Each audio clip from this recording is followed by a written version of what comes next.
কি আসলে স্বাধীন? আমার তো মনে হয় না স্বাধীন। আমরা কোনো স্বাধীন নাগরিক না।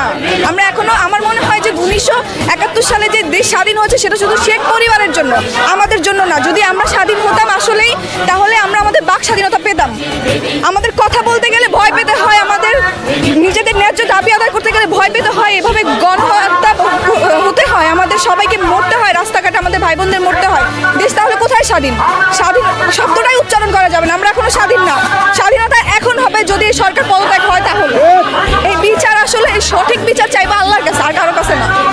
বিচার আসলে কেউ, এই সরকার কখনোই করতে পারবে না, আর হবেও না সঠিক বিচার। তাই আমি চাই যে সরকার পদত্যাগ করুন। বললাম তো আমি আমার দেশে স্বাধীনই না, নিরাপদ থেকে।